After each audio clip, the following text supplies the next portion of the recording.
I should throw myself in the studio there. All right, we are live. Awesome. We're talking about the hunger scale, which is kind of a fun one because we're talking about really, well, how to use it. Because as we go through kind of like the busyness of life, it's really common to lose touch with actual hunger, what physical hunger feels like, and knowing when to stop eating. And when we struggle with this, it really takes away our confidence in terms of how we feel around food, how comfortable we feel, and leaves us turning more and more to sort of restrictive ways trying to manage our eating because we really lack a sense of trust in ourselves. And so, you know, if this is something that you've struggled with, you're in the right place today listening to this or watching this, tuning in, because by the end of this episode, you're going to feel confident, just really understanding how you can use the hunger scale to get back in tune with your body and really just feel more comfortable around food, where you don't feel like you have to live with constant restriction. So that's what I really want to dive into today. But just before we dive into the meat of the topic, I always want to share with you the free resources I put forward for everybody. So if you want to hop on a chat, if something like this resonates with you, you're like, hey, I'd like to talk about this a bit more about me and my personal circumstances, how I can use this in my life, absolutely. You just go to freedomnutrition.rocks.let's chat, and you can hook up and connect on a quick 15-minute chat where we'll just touch base with how we can make this applicable for you. Struggling with maybe cravings, nighttime eating, all that kind of stuff, you can go to get a free copy of my ebook, Crush Your Cravings, freedomnutrition.rocks/book. Easy place to get a hold of that. And I've got 3 free 7-day challenges. I'm getting better at saying that. End emotional eating, fat loss fundamentals, and build your roadmap. And so those 3 are available at freedomnutrition.rocks, freedomnutrition, all one word, no spaces, .rocks/7-day challenge, no spaces. You can go there and grab those resources. All right, so what are we talking about today? We're talking about using the hunger scale. And I guess I'm kind of curious, you know, how many times a day do you typically eat? So that's that question. How many times a day do you typically eat? You know, 1, 2, 3, 4, 5, 6, 7, 8. It could be a lot for some people, you know. And when I say eat, I mean whether it's a meal or whether it's a snack. How many times are you reaching for food to pop it in your mouth, you know? And for me, I think about how I used to go about this. So I used to go hours without eating. You know, I would just kind of get maybe lost in the work that I was doing, really dive into it, totally ignoring any signals my body was giving me. And then all of a sudden, I would get hit with this massive urge to eat where I would feel like I was ravenous. You know, I try to avoid using the word starving because, you know, I live in Canada. There's no starvation happening here, I think, as far as I know. But I would say things like, I'm starving, and I would head over to the pantry, and I would grab whatever the fastest thing was to eat, and I would eat almost frantically. Like, I was overeating significantly because in that moment in time, it felt like an emergency because it basically kind of ignored what my body was telling me. So, do you eat on a schedule, or do you eat when you're hungry? What does that look like for you? You know, I'd say, like, with all of kind of life's demands, life's pleasures, we kind of lose touch with like what our body's internal cues are, whether it comes to hunger and fullness. And you know, I think that's just kind of the environment that we live in. We live in a busy, digital, distracted world with lots of pressures, lots of stresses, and it takes away kind of our ability to be mindful and tune into what our body's actually telling us. And when we don't have that, again, I think why this is an issue is we really lose confidence in our ability to regulate what it is that we eat, especially if weight loss is something that you're working towards. And so, you know, when we can learn what actual physical hunger feels like, then we can make sure that we're getting like the best nutrition for our body to really be our best self. And the thing I'm talking about today is what's known as the hunger fullness scale, and how to use it to make it easy to sort of stay on track, right? Because talking about eating habits can be kind of a sensitive topic, probably because there's a constant pressure, or for a lot of people it feels like there's a constant pressure to look a certain way. I know when I got into this industry, like I felt a certain pressure because I don't necessarily look like a fitness model, even though I live an active lifestyle, and I thought that people were going to judge me for that. And so that kind of pressure really sort of takes away from maybe our ability, again, to feel confident around food. And so let's say we eat, and we eat until we're full, and then maybe we feel you know, triggered. We feel like guilty instead of satisfied after we eat until we're full because we're worried, okay, what's this going to do to my body, you know? Certain programs and diets, they teach you to ignore your hunger, skip meals on purpose, and sometimes that has a time and a place, but for a lot of people it really sets up a destructive pattern of eating. And so why, and I haven't really talked in depth about this before, but I think when you understand like your body's reaction to hunger and fullness, you can start to kind of adopt healthier habits. But just when we know how to tune into the signals our body gives us internally, it gives us a lot more confidence and feeling in control around food, because we're not necessarily relying on an external constraint, you know? And so good question to reflect on here is like, what triggers or cues tell you when to eat. How do you decide that, hey, it's time for me to eat? Do you eat on a schedule? Do you eat when you're hungry? Do you ignore that and eat once a day? Is it time of day? Maybe you see an ad on TV or on a YouTube ad or something like that. Physical hunger cravings. Like, what tells you? Because we'll go back to this idea of the hunger scale that we're talking about. And when we say a hunger scale, we're not talking about like a weigh scale here. We're actually talking about a rating from like 1 to 10. So kind of using the scale of 1 to 10 to rate our hunger and our fullness. So 1 we could basically say is, painfully, ravenously hungry, like how I used to go hours and hours without eating until I was so hungry it felt like this uncontrollable urge to eat, and then I would just dive into a binge and overeat, and it really, really didn't help. 10 being the opposite end of that spectrum, instead of being hungry, you're like beyond stuffed. And this was me, like maybe after I would have a binging episode a couple of years back, I would eat beyond stuff, so full that I would like feel sick, like nauseous and queasy, and I'd want to lay down, but laying down, maybe like it's just a really awful place to be, And then really you got 5, which is considered neutral, so neither hungry nor full. So you kind of see how this scale works here. So 1 is like you're so hungry you might eat a roadkill skunk. 10 is like so full that you feel like you can't move. You feel physically like ill and nauseous, and so it's a really uncomfortable place to be in. So, but what makes this tricky, obviously, is that our stomach doesn't come with a level gauge in kind of the same way that our car does with a fuel gauge, right? We don't have little level gauge down there being like, all right, you're at about 60% here. You should start tapering off a bit. And so, if you want to start trying to use this as a tool to help sort of guide your eating, I think it's important to set your expectations that you probably won't be all that in tune at first. You probably won't get it right at first. And it can actually feel kind of daunting and scary when you try to go down this path, right? It's normal, though. You might only be able to figure out like when you're super hungry or super full, and maybe nothing in between, but which is totally normal. Because again, you think about like for how long we've been taught to kind of either ignore hunger cues, ignore fullness, that sort of stuff, like this sort of the eating environment that we live in. Like I think we need to acknowledge the fact that we live in an environment that encourages disordered eating, basically. Anyways, I don't want to get too sidetracked here, right? So, but here's an analogy. So, if you were trying to take up archery, you're learning how to use a good old-fashioned bow and arrow, right? And you've never shot a bow and arrow before.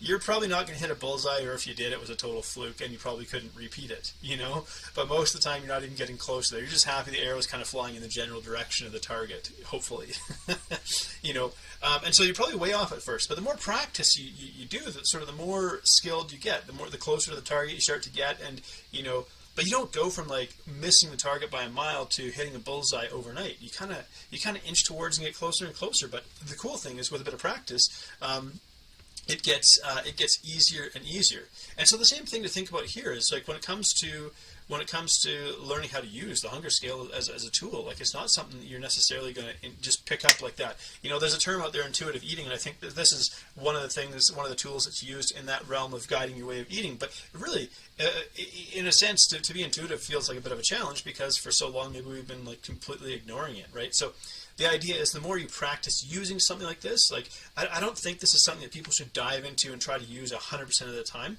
but rather think about it again as a tool in the toolbox here, something that you can use. And so so let's talk about that. Well, what could it look like? How could I begin to use this? Because, maybe you don't always, if you're someone who in the past has counted calories, macros, that kind of thing, which again, these tools, they have usefulness and they have value, I believe. But hey, sometimes that's not an option for you. So having this tool in your toolkit as well can be really, really helpful. So how can we begin using the hunger scale? So if we said that 10 is you're so stuffed that you feel like physically sick, and 1, you're like so ravenously hungry that you feel like there's a hole in the bottom of your stomach, you're feeling like nauseous and dizzy and all of that. And then 5 is kind of the neutral, right? You're not feeling hungry, you're not feeling full, you're just neutral there. So I thought maybe let's give you a quick rundown of the numbers in between, kind of to give you a rough idea. And let's just you don't have to memorize this, but I just wanted to give you a couple of reference points to guide you. So 2 is like hangry. I'll eat anything. The Snickers commercials, like great marketing, terrible idea, but the Snickers and they're hangry. 3, you're definitely feeling hunger pangs and a strong desire to eat. Like you're set to eat. Whereas something like a 4, you're getting close to that 5 in neutral. So a 4 is like slightly rumbly stomach, starting to think about eating, but it's pretty mild and feels pretty manageable. So that 5 again is kind of neutral. So you look at 6. 6 is where you feel like nice and content. You could eat more, but you have no need to, right? And then 7, you're just eating some extra bites, maybe just for pleasure because you want to enjoy it, right? The 8, this is maybe the holiday dinners where you're starting to feel uncomfortable, or maybe holiday dinners get to like 9 where it's a food coma and it's very uncomfortable. But that's what that is. And of course, again, 10 is like, hey, I'm feeling like so sick that I really don't want to move, and so that's a really tough place to be. Okay, so practical steps. How do we actually start to use something like this? Because I think even when we start talking about this, someone goes, "Hey, I'm going to try intuitive eating. I'm going to try using the hunger scale," and I feel like this is something you should do 100% of the time. And it's like, well, maybe not. Hang on a sec. Well, let's pump the brakes just a bit. If you've been used to kind of eating with restrictions around what you eat, just like if someone had training wheels on, the kid has training wheels on their bike and they've ridden their bike a couple of times or whatever, you don't necessarily just like pull the training wheels off and go, all right, have at it, kid. It's like, no. If you've been using training wheels, keep them around for a little bit, but maybe you start adjusting them a bit, and that's kind of what this is about, right? And so the first way you could do this is actually just try this once. So when you're having a meal, decide, hey, this time I'm going to try and tune in to see what I feel when I go to eat. So check in with the hunger scale kind of 3 times during a meal. It's a really, really simple thing to do. Just pick one meal or even a snack, and because you don't want to sit here and try to overwhelm yourself with trying to use something like this if it's totally new. You're not trying to use this every time you go to put something in your mouth, but it's like start small. And I'm a fan of baby steps, and then these things kind of build momentum naturally. So let's say you're sitting down, you're gonna eat something. It's always a good idea to kind of be seated when you go to eat as opposed to eating off the counter. But check in with yourself. Hey, how hungry am I? Like for me right now, while I'm recording this, I'm probably a 4, maybe getting closer to a 3 because it's been about 4 hours since I've eaten some breakfast. So take a note of where you're at. How hungry are you? Before you start eating, and then halfway through, let's say you start eating, give yourself a pause partway through. Check in. Hey, how am I feeling right now? Well, now that I've started eating, maybe I'm at that 5. Like, not really feeling hungry, but I'm not really feeling full or satisfied. So I'm kind of in the middle there. Where are you feeling? And then you get to the end of eating whatever it is you're going to eat, and you pause and check in with yourself. Like, where did you stop eating this time? Was it a 6 where it's like, yeah, I definitely could eat more, but I feel satisfied. 7, definitely satisfied. Got a few extra bites in there for the sake of pleasure, or maybe you kind of overshot. And you're now like, boy, I'm like physically uncomfortable here. And remember, something like this, there's a learning process, right? So step 1 would just be to pick a meal and check in 3 times with yourself, beginning, midway, and at the end.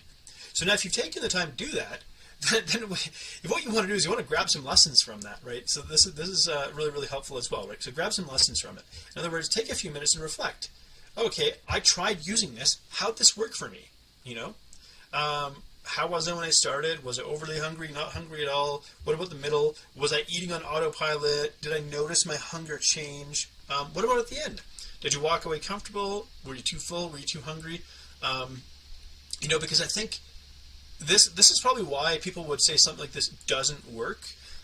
For example, because hey, you know what? They didn't really take time to stop and reflect and learn from trying it, right? So reflection, or like in the military we would call it a debrief, really, really important. What are the lessons I can take from trying this and seeing if this works for me or not, right? So the goal here is to get to a place where you don't feel stressed and uncomfortable and emotionally uncomfortable every time you sit down to eat. So when you got something like this in your back pocket, you know that, hey, this is something I have that makes me feel a little bit more in control around food.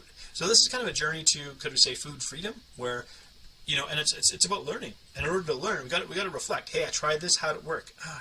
Could have been better, right? And it's all just a chance to learn. There's no such thing as like really bad or like messing up when you're trying this. Like, let go of that pressure that somehow you got to nail it perfectly. It's like the analogy I gave of trying to shoot a bow and arrow the first time, right? So take a note of whatever reflections, observations, maybe you're like a scientist collecting data, and just ask yourself, what do you change next time? So maybe it's starting the meal when you're less hungry. So maybe you start a meal when you're really, really hungry, like a 2 on the hunger scale. Or maybe it's try a couple of mindful eating exercises to sort of learn how to be kind of checked in and present and aware of what's happening in your body. Getting tuned into your fullness and satisfaction. Like, approach this with a curious mind. And then the third thing really is just, if you start to use this more than once, try to take note of patterns. So if you decide, hey, I want to start using this tool a little bit more, I want to see how I can incorporate this into my healthy eating plan. Awesome. Well, as you continue to practice, you're trying to eat or get in tune with your hunger and your fullness, you're going to start to notice some patterns emerging, right? So is there kind of a rhythm to when you get hungry over the course of the day, like every few hours, and so on? Maybe certain intervals feel good and others that feel too long. So maybe going 4 hours without eating feels really good. You get that comfortably hungry. Going 6 hours without eating makes you feel ravenous. What about when you go to eat? Do you walk away from the table stuffed? Or do you walk away satisfied? So what is your pattern around eating? Maybe when you eat certain foods, you feel more full and more satisfied than others. And I think what we can say as a general observation is if we get too hungry, like too low on the hunger scale here, so getting down to like that 2 or that 1, where you eat a roadkill skunk, we're more likely to overeat, because it's when we get to that place where the hunger feels like really uncomfortable and urgent, it's the emotions kind of take over and it's difficult to be mindful and present. Then it's like, no, this feels like an emergency. This feels urgent. That's when we start using terms like, I'm starving, unless you haven't eaten for multiple days, like you're not actually in starvation, but we use that commonly. I understand that we use that, right? So here's kind of an analogy to help you visualize, right? Have you ever gone to maybe like a swimming pool and you try to swim from one end to the other totally underwater? So you hold your breath and you see how far you can get. And if you come to the very end of that swimming pool, especially if it's a big one, and you're underwater and you haven't taken a breath the whole time, like you're probably going to take a huge breath, right? And the same thing kind of happens with food, right? If we don't eat for an extended period of time, there's going to come a point where our body's like, I really need this, and you inhale a whole bunch of food, So it's like when we get too hungry, we're likely to consume a lot of it, more than feels good, because there's going to come a point where we kind of overshoot that fullness and we go, oh, what have I done now? And then we fall into that pattern of, feeling distressed and upset at ourselves because we went from eating urgently because it felt like an emergency to way overshooting like our fullness there. So, quickly just tie it all together. Step 1, pick a meal, check in 3 times, starting your meal, midway through, and at the end of a meal. That's a great way to see, just to try out the hunger scale as a tool. Is this something I can use and make work? And then if you do that, take time to reflect and consolidate those lessons. Okay, so what did I take away from trying this out for me? It probably isn't going to feel like it worked amazing the first time you try to do this, right? There's a learning curve to be had here. And so when you take a few moments, just kind of reflect and say, well, like, what are my lessons here? That makes the experience valuable, even if that time, the first time you tried it, it didn't really feel like it worked for you, And then the third thing is kind of look for patterns. Be a detective. What are my eating patterns? What does it look like? Like how do I start eating? Do I usually let myself get super hungry before I eat? Do I find it hard to regulate and stop eating and so on? And what I would say is, if we go back to this scale of 1 to 10, 1 being ravenously hungry, 10 being so stuffed you feel sick, kind of thing. So I think for most people, eating on a somewhat regular basis, you kind of start eating at about a 3 or a 4. So you definitely want some hunger to be present before you start eating, but you don't want to be so hungry that it feels like an urgent emergency that drives you to massively overeat.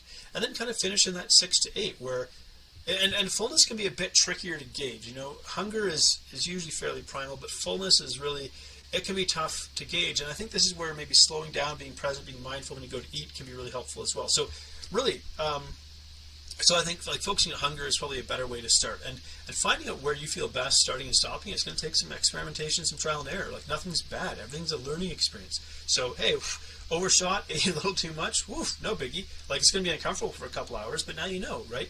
Maybe you didn't eat enough and you find yourself hungry an hour or 2 after eating. Hey, no sweat. Okay, maybe next time you eat a little bit more, right? You pocket these like nuggets of wisdom. And so really, that's what I wanted to kind of share with you today, is really how do you practically employ this and add this as a tool to your toolkit around healthy eating. It's not that you have to eat every single meal according to this, and maybe it's not possible to eat every single meal according to this. But when you have this as a tool, that you can use, this can really give you a lot more confidence in terms of feeling more in control around food, especially when you don't necessarily have some of those other sort of restraints that you might have, whether it's calorie counting and weighing your foods and sort of these external restrictions like fasting and so on. When you don't have those, having this in your toolbox makes you feel a little bit more comfortable and confident around food, and that's why I think it's a really awesome one to keep on hand. So once again, if you felt like this was helpful and pardon me, and you'd like to maybe talk about it a little bit more, figure out how you can make this work for you, you can go to freedomnutrition.rocks/let's chat and hook up and connect on a free 15-minute chat. Would love to connect with you, help you figure out how to make this work as a tool for you. You can grab a copy of Crush Your Cravings at freedomnutrition.rocks/book. Actually, really simple. freedomnutrition.rocks/book. That'll take you to my ebook, Crush Your Cravings, and 7-day challenges. So if you want to start putting information into action. And I have surprises for people when they actually sign up for this, but they're called surprises for a reason, so I'm just going to drop the teaser and, and leave it intriguing and say if you sign up, you might get a little bit of a surprise, and so I think that's really, really awesome as well. So again, thank you so much for tuning in. It's been an absolute pleasure. I really hope you got value from this, and look forward to seeing you next time.